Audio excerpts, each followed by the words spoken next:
Welcome, everybody. My name is David Yamamoto. I am the chair for the Family Law Section for the LA County Bar. And the Family Law Section is very proud to present the first program in a series of 3 Zoom webinars. This program is entitled Managing Your Firm and Your Sanity During the Crisis. The presenters are 2 of our most distinguished family law attorneys in Los Angeles County. That's Peter Walzer and Chris Melcher of Walzer and Melcher.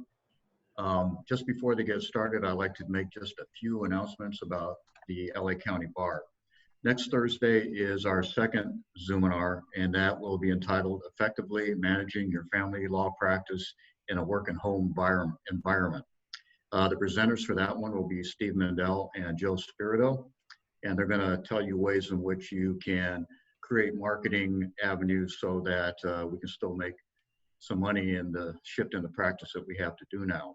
Also, our third Zoominar is going to be set for Thursday, April 23rd, and the topic and presenters are to be announced. 2 of our signature programs, the Trope Trial Institute and the Symposium, have been postponed. We're going to try to have the Family Law Symposium on August 1st.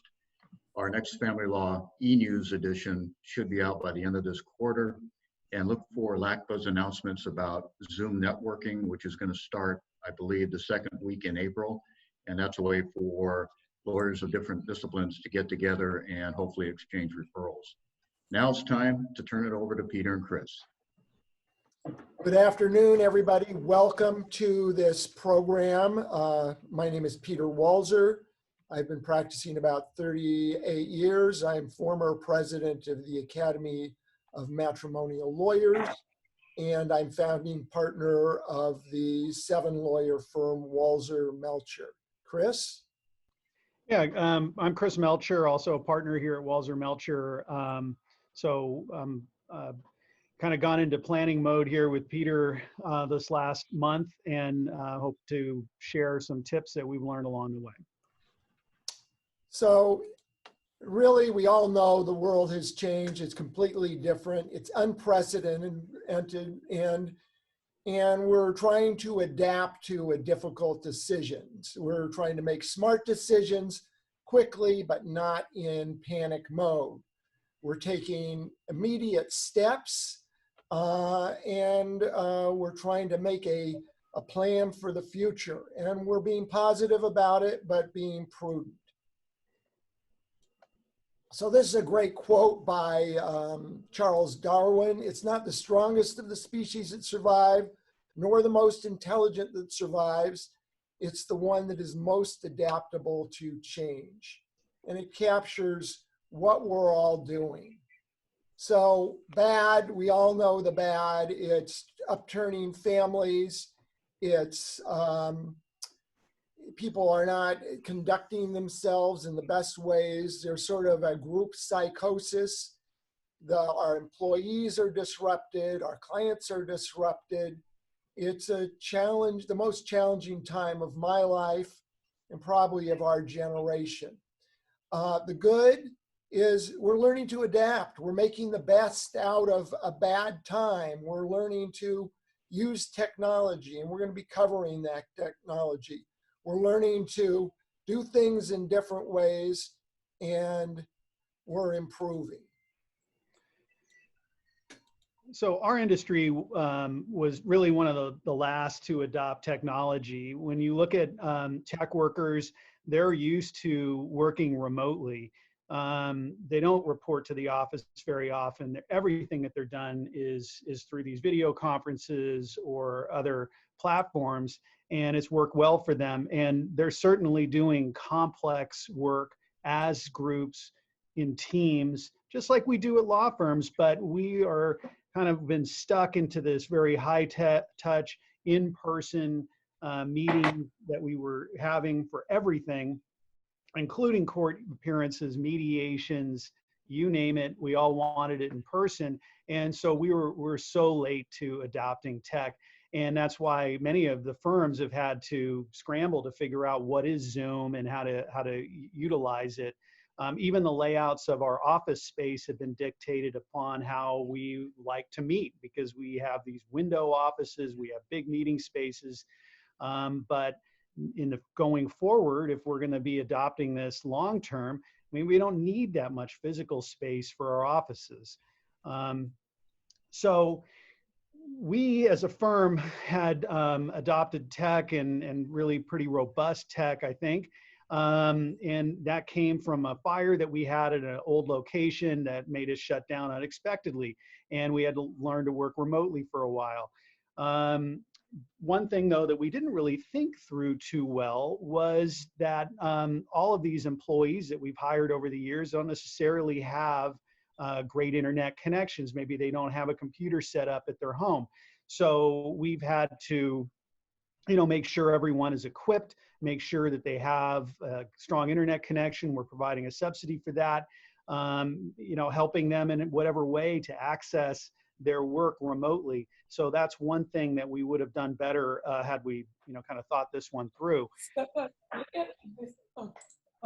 So what, maybe if you can mute people, Peter. What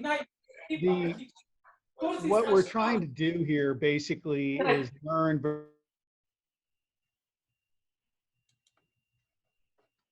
Okay, so I'm unmuted. Thanks. So basically, we're all using Zoom now and other tech to do these remote meetings, and we have to learn how to do this right. I'm sure you've been stuck in these Zoom meetings where people just don't really get it. They're still learning, and they have their face, is all here the whole time for 20 minutes.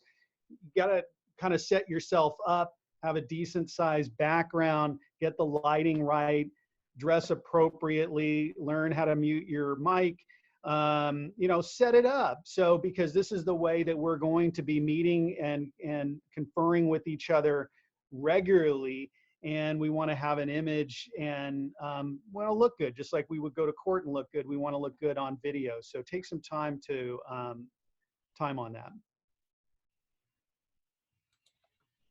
So what have we done? One of the things we did immediately is look into borrowing against our line of credit, because we didn't know what would happen with the banks, whether credit would be available.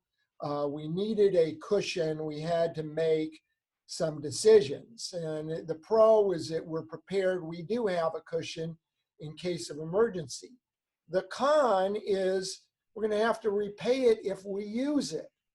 And that's a real concern. And it also might give us a false sense of security, not making the cuts that we need to make both professionally and personally to survive this crisis. Very tough because we don't know how long it's going to last. So what else have we done? We want to get approval from all the partners before we borrowed the money, and a shout out to our new partner, Steve Yoda, who I see is watching this. And because it's going to require us to guarantee the debt. And, there's a question, should we borrow money to pay ourselves distributions or draws? That's something that we're discussing. We're going to have to figure out, what can we go without? What do we need? Do the owners need to change their comp structure? Now, what about the CARES Act, Chris? What is it and when was it enacted? Well, so there is tremendous benefits here, hopefully coming to us as law firms. The federal government acted quickly, threw a ton of money at the problem, which was great. And so basically there's two aspects to this program. One is the Economic Injury Disaster Loan, or EIDL, and the other is the Paycheck Protection Program, the PPP. So the PPP is the best one.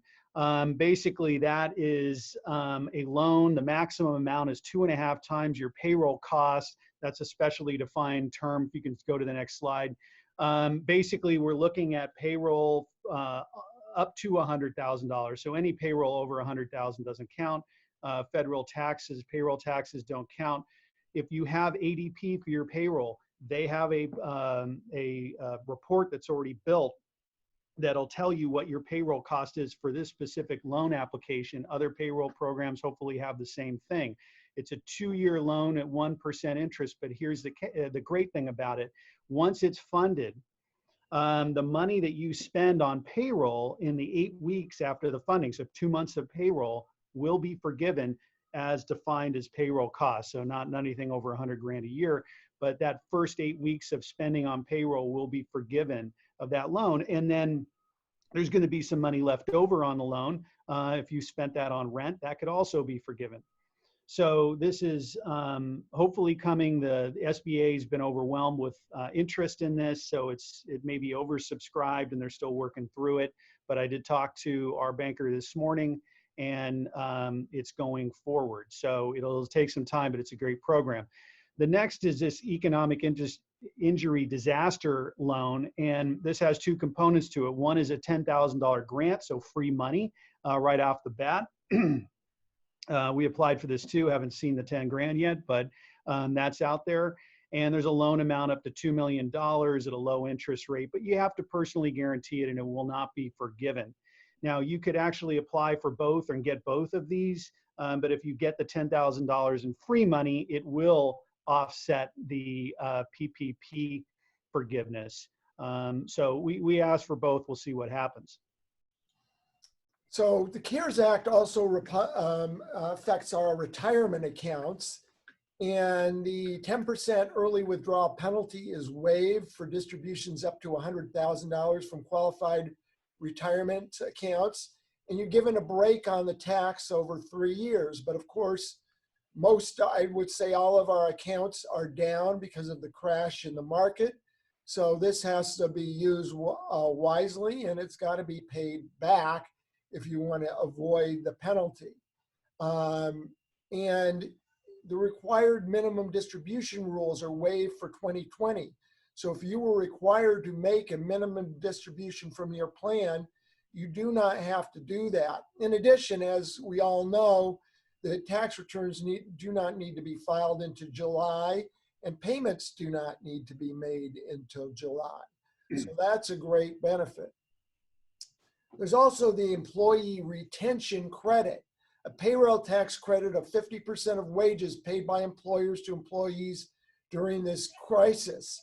It's available either if business operations are suspended, which are really full or partial, which is happening to all of us, and also whether gross receipts declined over 50% as compared to last quarter. So this may be available to you. In addition to this, the benefit is limited to if you have more than 100 employees, which doesn't apply to most of us. It's a maximum credit of $5,000 per employee. It applies to wages between March and the end of this year.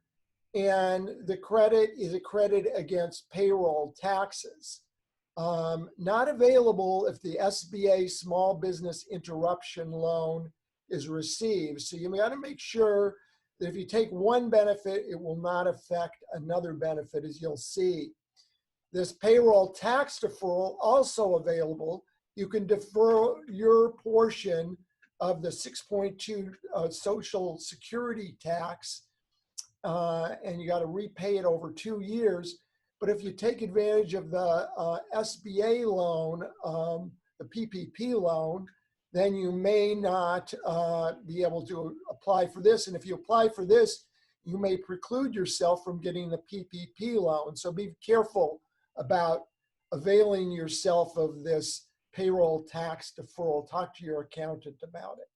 Yeah, so I know we're going through super quick on this stuff, and like I say, it's high level, and certainly if you look at any of those terms and you Google them, you'll find out more. I don't think that there's a problem applying for it. It's more about receiving it. So you may want to just go and ask for everything. And then if one's accepted, you could then evaluate whether you actually take that benefit or decline it. So all these rules are being written as the program's being rolled out because they're just trying to move that quickly with it. So some of it's a little unknown, and I'm sorry we're going through it so quickly, but this one is the one I'm super excited about. and I think hoping that we're going to get some good benefit, all of it, which is a net operating loss carry back. So what normally what happens is if we have a operating loss from our business, that we would carry that forward and wipe that off against gains in future years. And under the Tax Cuts Jobs Act that a couple years ago, this was limited, that benefit was limited to 80% offset against gains in future years. So if you had a loss in one year, you could carry that forward to a positive year, but you could only wipe 80% of that taxable income against the loss that you were carrying forward to that year. This, under the CARES Act, allows us to go backwards into 5 years, years that we probably all made good money on and paid a lot of taxes on personally. So if we had a loss in 2020, for example, this year, which could happen, we can, after the close of the tax year, report that loss, amend our prior return, say for 5 years. We can go back to 2015 to 2019 returns, take the loss from this year, apply it back retroactively to prior year gains, amend that return, and claim a refund on our taxes. And the 80% limit under the Tax Cuts Act does not apply. So if we have a big old loss this year, at least we will get to offset some of that through a tax refund. We're not going to see that until 2021 if the government has any money left over next year. But that would be after we file those 2020 returns. So, you know, we're talking late into 2021, but that benefit would be there. That could also be considered, perhaps, if you're cash tight and thinking about tax payments, quarterly tax payments. I mean, what is your tax liability really going to be for 2020 if you know, we're going to have these losses? So this also may affect business valuations. We all know that those of us who do family law are evaluating our cases and looking at our business valuations and determining whether they should be reappraised. This net operating loss carryback will have to be factored into people making modifications of support, people valuing their business, that kind of thing. So this is a very important section, and we'll leave it up in the air for many years to come. So one of the things we're doing is we're evaluating our rent, our lease terms. Does a force majeure clause provide any relief here? Look at all your insurance policies and make sure there's no virus exclusion. In one of our policies, Chris read it and found there was a virus exclusion to our disappointment. Look at your payroll. Can you cut it? Can you do something that would be fair to the employees, that will be restored when this is over? Are there other fixed expenses that you can cut? Obviously, you don't need parking. Can you work out a deal with your landlord on that? Do you need to continue your marketing expenses, which may be a big part of your budget? That's a very tough decision. You want to keep the process going, but those are soft costs that you can adjust. And if you're trying to survive, that may be an area where you could do your own marketing or bring in your partners and associates to contribute where you outsourced it before.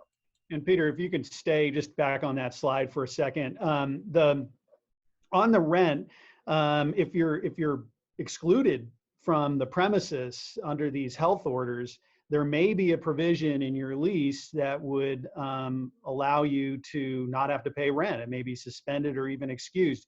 Now, most of these rent agreements, lease agreements, are pro-landlord, so, you know, who knows, but it would be worth digging out and looking at.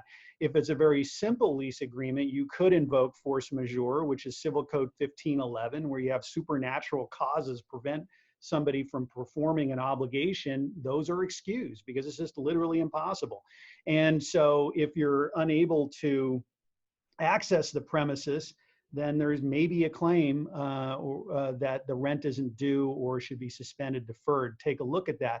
The business insurance that Peter mentioned was under our regular business policy, that commercial general liability and business policy that provides for business interruption insurance.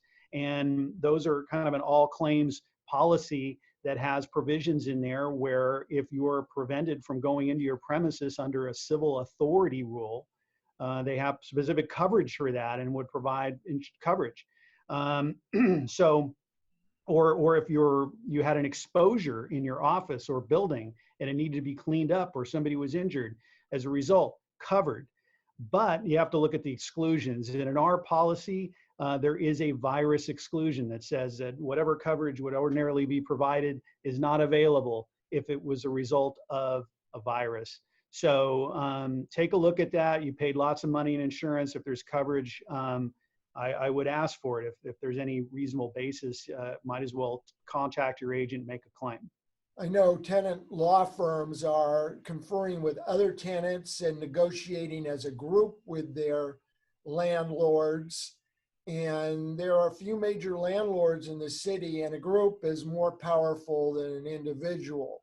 So look into joining up with your colleagues and seeing if you could form a group to negotiate a moratorium on fees. I know parking structure companies are negotiating with their tenants, and landlords may also. So what about layoffs? I mean, this is the hardest. These are people that you work with, you enjoy working with. You don't want to terminate great talent. This too shall pass. And when it passes, you will need those people. So that is a priority for us and will be a priority for you. You're going to have to figure out some kind of virtual reception service. And that's a little bit of a rocky road, but that's something that you might check out. You can reduce hours. There are pros and cons of that because you have no way of knowing what hours anybody is putting it in unless you call everybody and check on them. And there's really no real way of monitoring it. You could do across the board pay cut to everybody, and that seems the most fair way to approach this. As we talked about, employment practices, liability insurance. Insurance is a key. There is going to be a lot of litigation about employment, and you should have employment liability insurance in place. If you don't have it, get it. Extremely important. You will be talking to your employment counsel on a regular basis, at least for the time being. Those lawyers are extremely busy and will be handling a lot of cases and a lot of calls. So you want to make sure before you do anything, you terminate anybody, you lower their pay, that you talk to your lawyer. What about family leave, Chris? So part of this legislation allows for family leave to employees who have been exposed to the virus, need to be quarantined, or taking care of somebody who is. And those rules apply to employers with over 50 employees. And so if you're an under 50 employee firm, then you don't have to worry about the Family Leave Federal Act. But if you're over 50, then you do need to worry about that. The legislation says that employers who have over 50 employees can ask for an exemption if compliance with the leave would hurt their business. But we don't have the regulations on that. We don't know who to apply to, and we don't know what exactly it means. So that's something to look at. One thing about reduction in hours versus pay cuts. So if you reduce somebody's hours and they're a non-exempt employee, then they're entitled to unemployment insurance benefits. So that could help them. So say you cut their work hours by 20%. then they could have a claim for unemployment insurance for that 20% of the workday that they're not working. That would maybe have some minor effect on your unemployment insurance. The problem, though, with administrating it is that if you're saying, hey, you don't, clock off at 3 instead of 5, how do we really know when somebody's working or not because they're remote? And then probably more importantly, what if we need them to do something after 3 o'clock? Then we're having to specially compensate them for that, whereas maybe during the earlier part of the day, they weren't having much to do. So it just seemed administratively very difficult for us to deal with. So, the other firms that we've seen that have been surveyed have done across the board cuts, some different levels of staff cuts versus attorney cuts to pay. You have to look at it for loan forgiveness because under the PPP program, the reason why they're going to forgive this money is to incentivize you to use it to pay your employees. So if you're cutting their pay in the 8 weeks that you've gotten the money, then there's less to be forgiven. So there's an incentive to keep the payroll going. The payroll cost for that program excludes anything over 100,000. So pay cuts over 100,000 aren't going to have an effect on it. So it's just one thing to consider there. And under that plan, the PPP, it goes back a year. So you have to look at who you had last March on the payroll and compare it to now. And that's important. But I think the plan is still good whether you get the forgiveness or not. At 1% interest rate, that's better than our credit line. So I think this is something that most of us are going to want. I did hear the president has contributed $250 billion more to this plan, but still that's a drop in the bucket. So if you haven't applied, apply now. So our clients always been cost conscious. They look at our bills and they want to keep them down. But now it's going to be even more brutal because they have less money to spend. They're really going to be on a budget. So we have to think about ways that we can work efficiently and keep this down. And so, also intake is slowed down. So are you going to reduce your hourly rates? Are you going to do different fee structures? Are we going to put associates on cases that we would have put in with partners earlier? These are all things to kind of think about. I had one question before we go to the next slide from Steve Dell about some firms getting approved already or contacted on their PPP loans. We have not been approved yet. I spoke to the banker like 6:30 in the morning, and it all looks good. But I haven't heard anybody actually get money in their account yet. To me, that seems like a little early, and maybe we would have preliminary approvals. But the banks are still figuring this out themselves. The SBA was changing the form up as of last week, and then their system crashed, and then now they're trying to input all this data into the SBA program. So it's gonna take a little bit, but we're not waiting, and you shouldn't wait either. You should have an application in progress. And you should be advising your clients to apply. Even nonprofits can benefit from this. If you're a member of an organization, the organization should apply if possible, because this is designed to help keep our economy running. What about the pipeline, Chris? So this pipeline concept is something that we were looking at quite a bit last year, which is what clients do you let into the pipe? So that's the intake of the pipe. What clients are you going to let in? And then how are you going to service those clients? That's the kind of the middle of the pipe. And then how are you going to transition their matter out to conclusion? And so you don't want to overflow the pipe because then it's a big old mess. You don't want people stuck in the pipe. You want that thing, flowing nicely and fully. And so we have to use the same discipline now. Don't just take any client that comes in the door, because they're going to mess up your pipeline. They're going to clog it, or they're going to swirl around in there and not pay. So we want to use the same discipline as we did before, but we have to think alternatively about maybe reducing fees, taking different fee structures, or maybe we say we want more money because we're not going to take on a client unless they can actually pay, and we want a bigger deposit now because there's bigger risk. Want to involve our partners, our equity partners, in these decisions, because if we take on a client and it turns into a huge receivable, who's paying for that? Well, we're all now paying for it. We're on the hook for it. So we want to have buy-in from the other partners on what work we're going to do. So you want to keep people involved.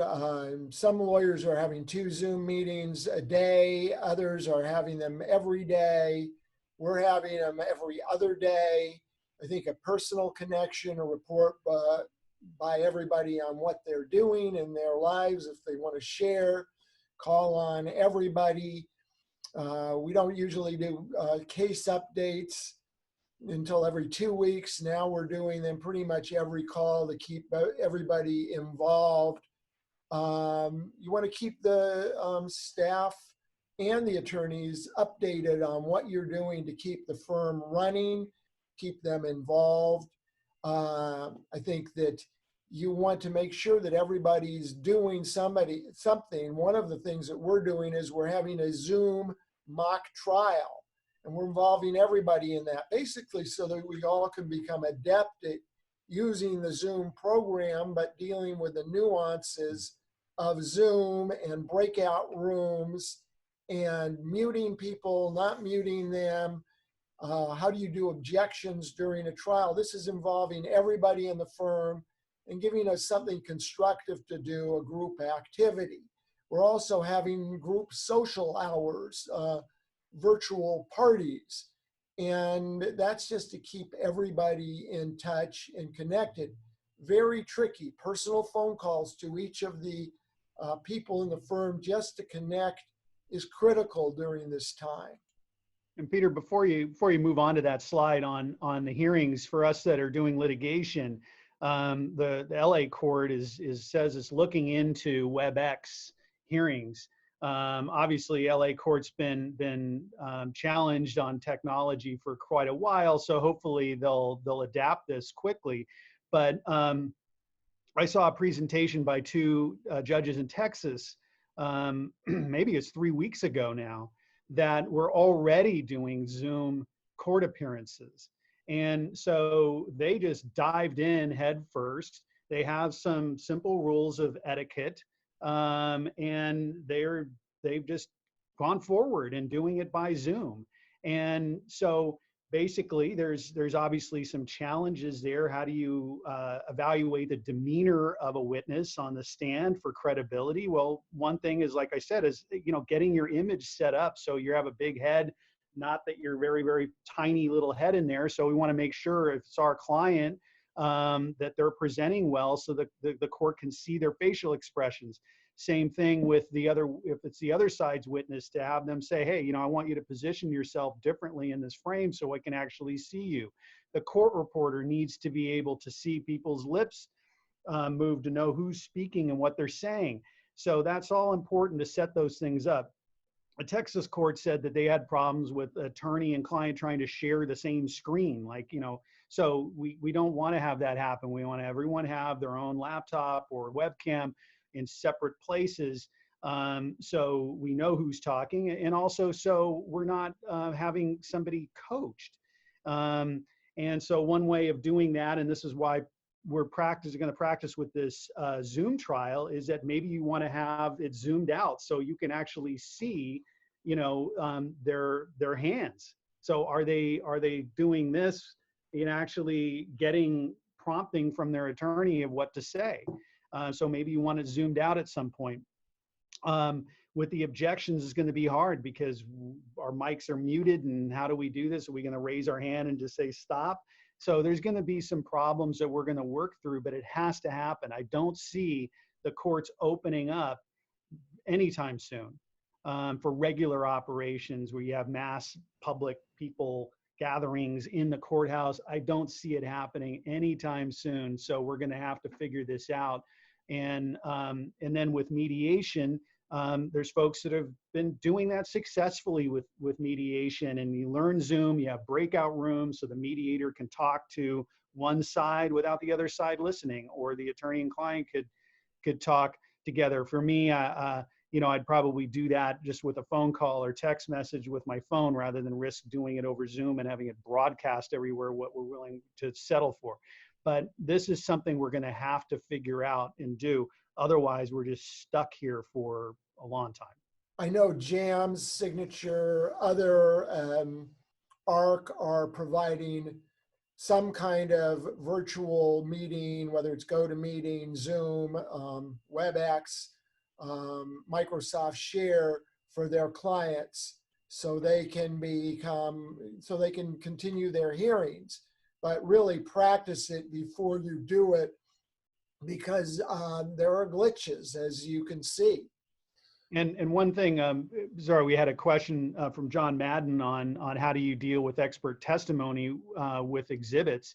And so this is not that much of a problem, because in the trials that I've been doing in the last 2 years, I've been showing up with iPads. We have, 10 iPads in the office. We have them loaded up with all the exhibits, everything we want. My personal iPad, I have what would normally be a trial binder. So all this good stuff is in there, and with my own passcode. And so I have my whole book in there. But then all the witnesses, the judge, they all get, and counsel, they all get this other iPad that has all the exhibits on it. And we just direct them to that exhibit. And we can use TrialPad to help navigate around on it. And we just deal these things out. I've been doing trials statewide that way. And I went to San Jose for a 1-week trial. I showed up with my backpack, that's it. And obviously a couple suits, but basically I didn't bring any binders or any paper at all with me. So now that we do it remotely, it's really similar, where we would upload all this information up to Dropbox, ShareFile, whatever you're using, and then you would have the witness pull that down. And now we're looking at the same document. It's Exhibit 100, page 50, go right there. We could do a shared screen like Peter's doing with the PowerPoint. So we have the talking heads on the side, we have the screen, we have the document there. We have to be always careful to identify that. We're looking at the same thing, yes we are, and we're talking about it. This could be more effective than we were doing in these live hearings without technology, because in a live hearing, a lot of times we don't have enough paper to go around. Somebody's sharing a piece of paper. Maybe the judge doesn't have that piece of paper even there. So here we're going to blast it on your screen. We can now highlight it, circle it, do whatever you want to with it. This actually could be easier doing it than when we did it before, but we just have to get our tech game up. Exactly. We talked about staff meetings to review the client list, which you'll probably be doing more often. Regarding maintaining standards for time and billing, I think it should be adjust standards for time and billing, because we're not expecting the same level of work. Remember, a significant amount of what we have billed for in the past is travel time to depositions, travel time to mediations, travel time to court. There is no travel time anymore. I mean, it's going to be remarkably efficient, but the billings are naturally going to go down. I said 20%, even if everything remained the same, but everything is not the same. So that's why we're not doom and gloom, but we're being practical. We're not going to have as much billing.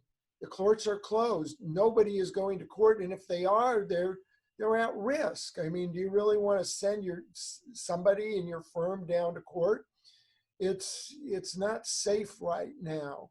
So we're going to have to find other ways to do it and other ways to bill, but it is going to be reduced. So what are the projections, Chris? So, so this is something we started on early. So once this, we all kind of became aware that this was coming here to our communities and going to affect us, we immediately were looking at revenue projections and what our overhead was.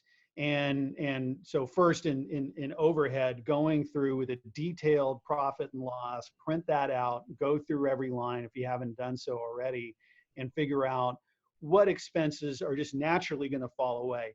So for me, I was a heavy user of Uber, and then even had a private driver for a while, and it was just everywhere I would go, whether it was court or a meeting, airport, I would be having somebody drive me.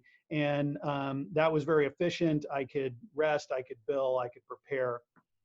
And so that worked really well for me, but obviously it was very expensive. That just naturally went away. I haven't been in an Uber or even thought of going in one for a while. We also had lots of stuff, snacks at the office, really, really nice snacks. I'm actually eating through those right now. But we stopped ordering those things. Client costs, we advanced tons of client expenses. These were for transcripts, for hearings, court filing fees, expert witness fees. Well, now that we're not doing all those hearings as much, then those just naturally fell away. So that was the first level of just natural cuts that are going to happen because we're not doing the same work that we were before. Then you have to go through and look at the other level, and payroll, for example. What are you going to do about that?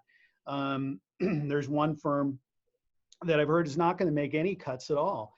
And, they want to retain their people, and they're maybe even be trying to attract people. That's smart. It's a strategy.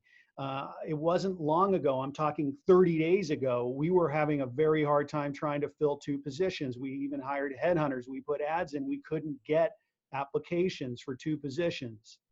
And now things are just totally on their head. But they're going to return. They're going to come back, and we're going to be as busier than ever because we're going to have the regular workload plus all this pent up demand.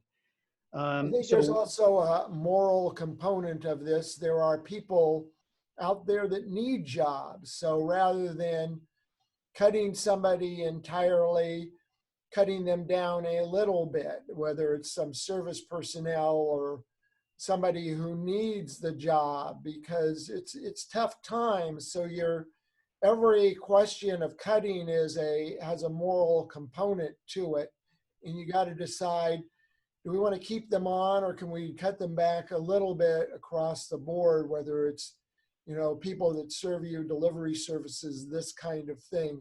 Very tricky on that question. So if you just go back to that, because it wasn't done on that slide. So basically, so now you're making your other level of cuts, and hopefully you've already done that already, and really just cut back everything that's unnecessary.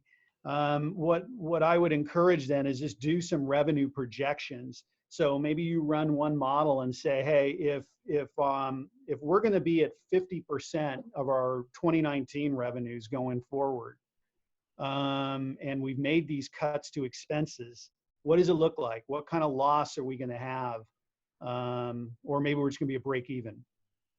If you're at 75% reduction in revenues, and I got to think everyone's going to be at a big old loss.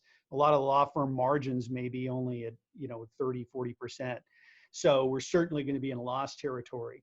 You're going to look at that and say, okay, well, is that acceptable? Are we willing to incur monthly, pretty big losses to keep this thing going? That's just a decision you have to make, but you should know what that number is. What are you in for every month to keep the thing going?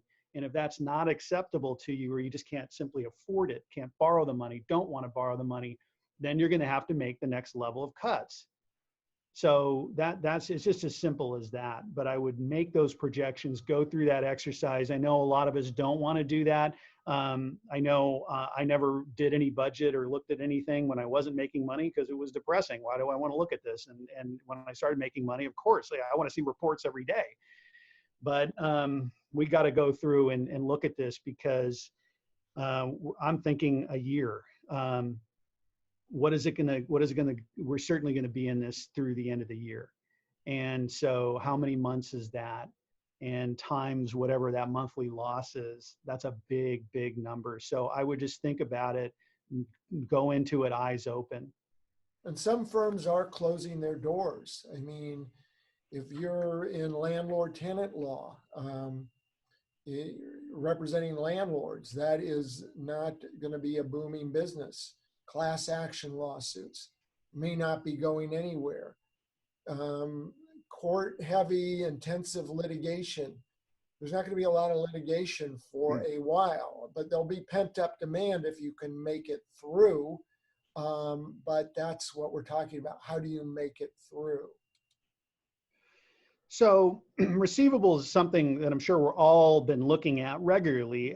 So for us, we created a billing cycle. So for the first part of the month, it was all about getting our bills generated, reviewed, sent out, making sure the clients got them. And then the second half of the month was all about collections and management of this stuff and following up and saying, hey, this client hasn't paid.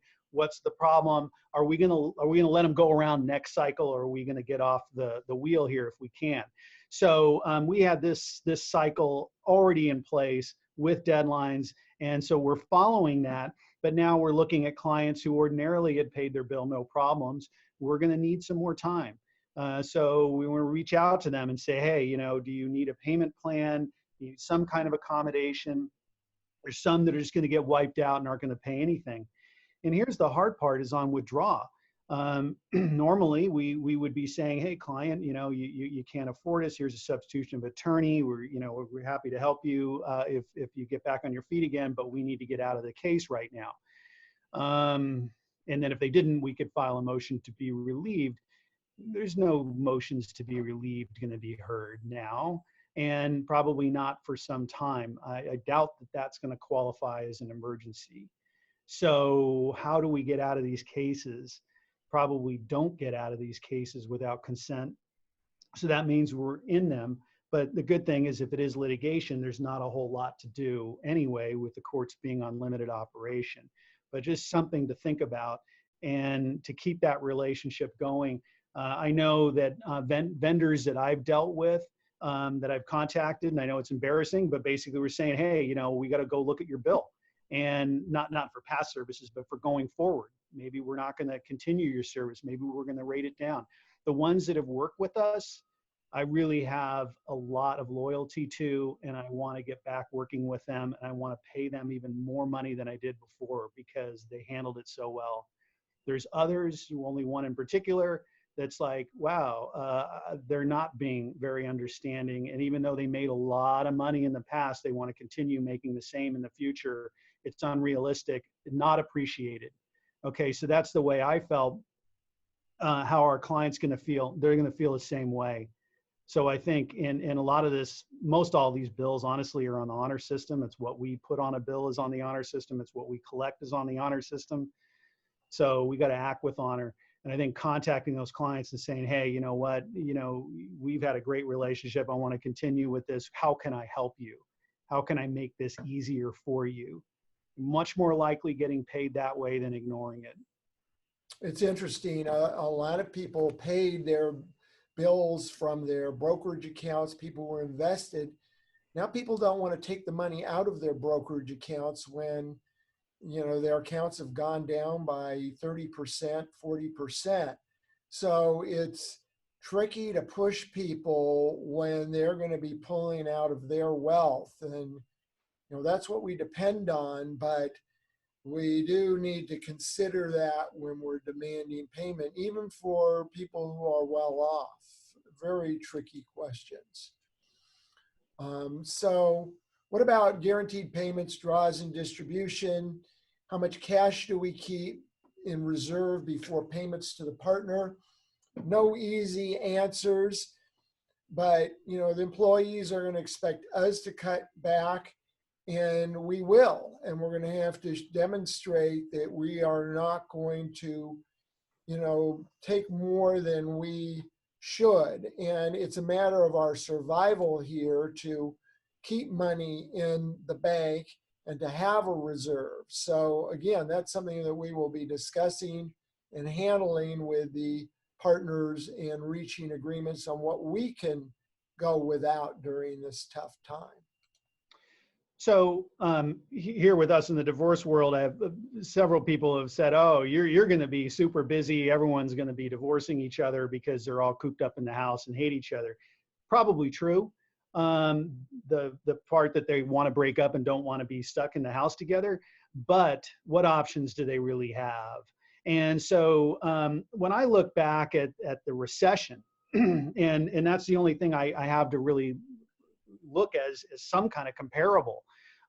When that happened in 2008, I was predicting the same thing, that there would be massive economic stress on people leading to them breaking up. The problem is that they didn't have the money to break up. They couldn't establish a second household and pay attorneys and divide up all their stuff. They were getting all wiped out. So they were stuck together. And it's actually a good thing of the recession is that the divorce rate went down. But eventually it picked up. And looking back, it was in 2010, 2011, certainly 2012, we were making a lot of money. And it was because all that pent up demand and people starting to go out and spending again, but it took a couple years. So here, the scope of this could even be bigger. We basically sacrificed our economy, and I hope we can get back to it. But I don't expect that all of a sudden, a month from now, people are going to be freewheeling and spending all money on attorneys. So it'll be a while. There'll be some pent-up demand. It's going to be tough near term. But the point is, long term, it is going to come back. There's going to be the pent-up demand. They're going to be there, and we can be there to service them. And that's why we want to keep our team intact. We spent so much time developing, curating this team, investing in them as individuals. It's worth it to us to continue paying for that talent because we know we're going to need it.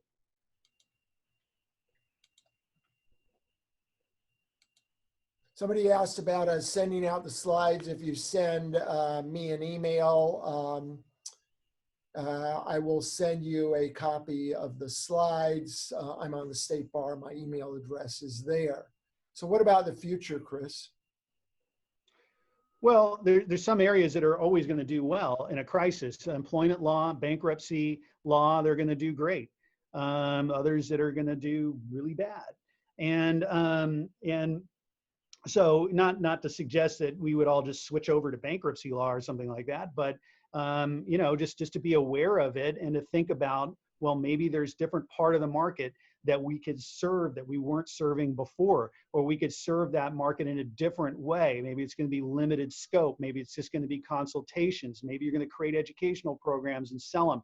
I don't know, but we're thinking about every single option. There's no stupid ideas. So I would just be thinking about, like, how can you generate money in this to adapt?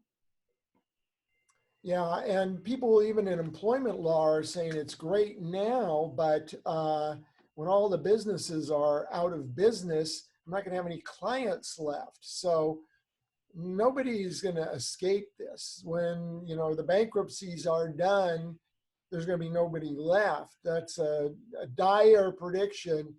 But, before you jump ship and do something else, look at the future. It could be very tough.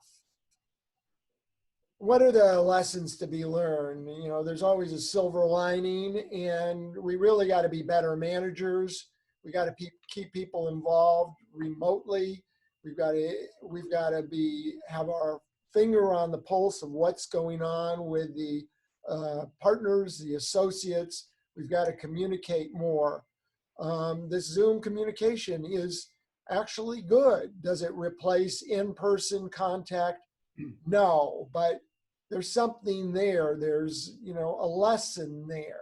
We've got to pay more attention to payroll and expenses, because payroll is the most expensive thing. And right now we have to reduce it so we can survive. Invest in the technology so you can communicate. The employees can work from home. They can be involved. It's seamless for them. And be careful the clients you take on. There's just the instinct to take on any case, but we all have been bitten by that. You don't want to do that, because that person, you're not going to be able to get out of the case, because as we talked about, your motion for withdrawal is going to be at the back end of the line.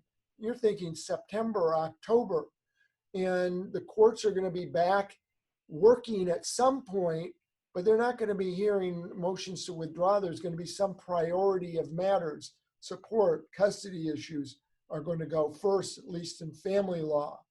So make sure people are entering their time, what time they can. Make sure to spread the work around. If there's an uneven distribution of work, check with everybody and make sure everybody is involved. And that's tough to do, but you gotta make sure that your associates, your partners are actively involved. There's always something somebody can do who has free time.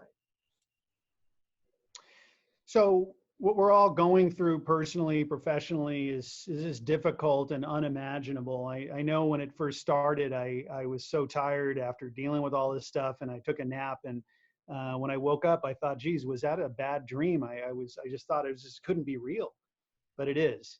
And so we have to address it. We have to deal with it. And when we're going to survive it, it's going to be temporary, but we just have to change the way that we're doing. We can't spend money like we did before. We're not going to make money like we did before, but we're going to be fine. We just have to make really, really good decisions. And those decisions, we don't have the world of time to make them, so we have to make them quickly, but we don't make them in a panic. So for us, we kind of float ideas. I might say, hey, Peter, what do you think about this? Or hey, Steve, what do you think about that? And let that percolate. We discuss it. And if it feels right after a couple of days, then okay, that's the decision. But we don't want to act impulsively or because these have big consequences, what we do, but we do have to be decisive. We want to invest in our team. This business of law, we're in selling hours. That's all we do is sell hours, and we need hours of people's time, and that is our staff. Those are our attorneys, and we think personally at our firm we have the best team out there, and we want to keep them and we want to invest in them. And so that's what we're going to do, and I'm sure that's what you will do, and we'll come out the other end.